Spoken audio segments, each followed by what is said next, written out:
तो कल का दिन बड़ा ही सराहनीय रहा और अगर देखा जाए तो कहीं न कहीं जो आपकी प्रॉब्लम्स रहीं उनका सल्यूशन निकालने में भी हम लोग हमेशा सफल रहे।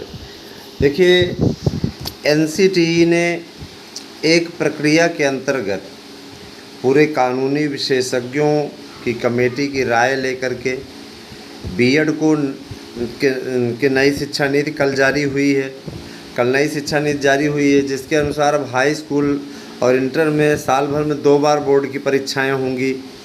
तो 2 बार बोर्ड की परीक्षाएं होंगी, ये सब संशोधन करते हुए साथ ही साथ बीएड के विषय में भी उन्होंने बताया है कि आगे बीएड कोर्स ही प्राथमिक शिक्षक भर्ती में मान्य होगा, है ना। 2 वर्षीय, 1 वर्षीय, 3 वर्षीय और 5 वर्षीय बीएड का प्रावधान किया गया है।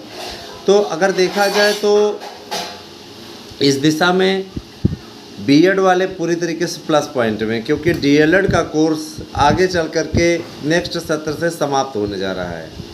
इसमें कोई दो राय नहीं है। जिन्हें विश्वास नहीं हो रहा, मैं कल भी मैंने बोला था और आज भी मैं बोल रहा हूँ, आप एनसीटीई की गाइडलाइन देख लीजिए, नई शिक्षा नीति पढ़ लीजिए।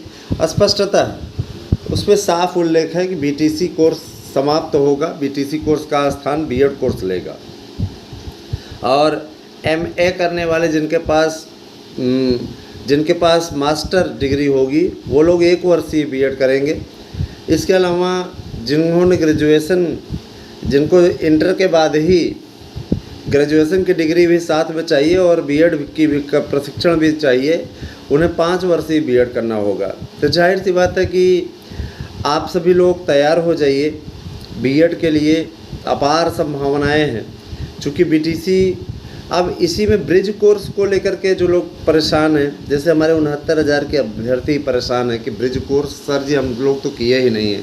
कल एक आवेदक ने मुझसे पूछा था कि सर हमने तो ब्रिज कोर्स किया ही नहीं है।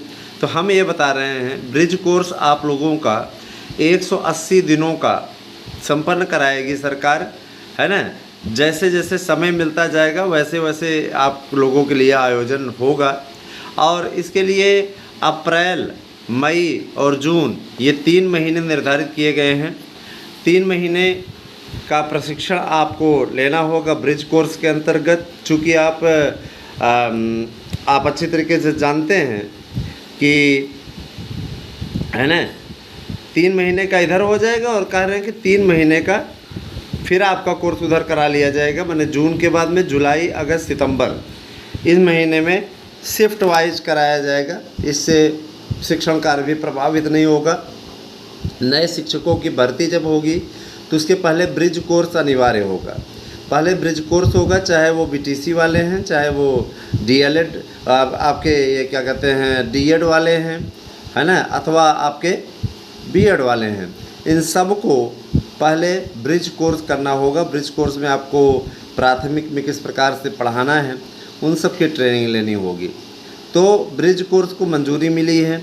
यहाँ बीच का रास्ता एनसीटीई ने यही निकाला है कि पहले ब्रिज कोर्स पे चर्चा की जाए। ब्रिज कोर्स का भी एक प्रोफार्मा बना करके कोर्ट में लगाने की तैयारी कर ली गई है। देखिए, जब तक मामला ले आकर के एनसीटीई खुद से पब्लिश नहीं कर देती है तब तक प्रिंट मीडिया में नहीं आएगा। और एक चीज़ और मैं बताना चाहूँगा कि ये बहुत देर नहीं लगेगी, बहुत जल्दी ही आपके बीच में होगा।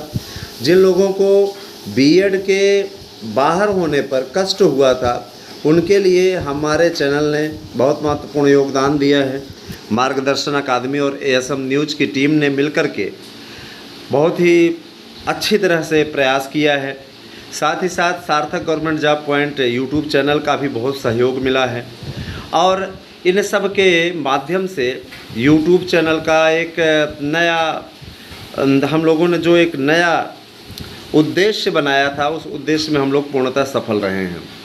एनसीटीई ने बीएड वालों को क्यों किया शामिल, इस पे कुछ लोग ज़रूर प्रश्न पूछते रहते हैं। हमें बता देना चाहते हैं कि आपको अच्छे तरीके से मालूम है कि कोर्ट में यह तरकीब रखने की तैयारी के साथ इन्होंने करेक्शन किया है, संशोधन किया है कि बीटीसी, जब विशिष्ट बीटीसी का कोर्स हुआ करता था उस समय भी बीएड ही बीएड ही एक ऐसा तथ्य था जो कि बीएड का ही ऐसा कोर्स था जिसने बीटीसी के स्थान पर प्रशिक्षण लेकर के, है ना, वहाँ पे शिक्षकों की भर्ती में अहम योगदान दिया।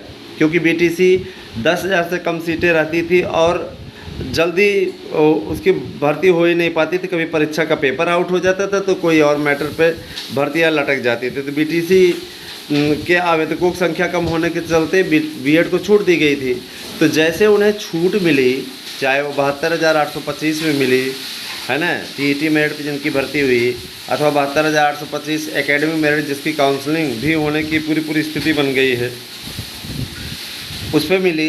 तो उसी प्रकार से तो जब ब्रिज केवल बाध्यता, इनका ये कहना था कि केवल जो कोर्ट ने डिसीजन दिया वो इसीलिए दिया कि इसमें असमानता है, इनको ब्रिज कोर्स करवा रहे हैं और 6 महीने का ब्रिज कोर्स करवा रहे हैं। 6 महीने के बाद नियुक्ति का प्रावधान है। आपने डायरेक्ट नियुक्ति दे दी, इनको कोई ब्रिज कोर्स नहीं करवाया और इनको आपने छूट दी हुई डायरेक्ट नियुक्त हो सकते हैं। तो ये दोहरा मापदंड नहीं चलेगा, एक जैसा ही नियम बनाइए। इसी मुद्दे को लेके बाहर हुए थे, ठीक है। तो एनसीटीई ने मानव संसाधन विकास मंत्रालय यानी शिक्षा मंत्रालय से मिल करके, एमएचआरडी मंत्रालय से मिल करके अब यह स्पष्ट कर लिया है कि एकरूपता लाई जाए जिससे कि जो विवाद की स्थिति है वो दूर की जा सके। तो विवाद की स्थिति को दूर करने के लिए उन्होंने बाकायदा 12 सदस्यों का एक पैनल बनाया है जिसमें विधि विशेषज्ञ, पूर्व महाधिवक्ता जो भारत सरकार के थे वो सभी शामिल हैं। दोस्तों, ये पहली कड़ी है इस वीडियो की।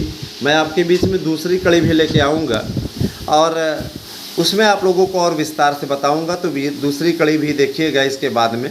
Thank you, have a nice day.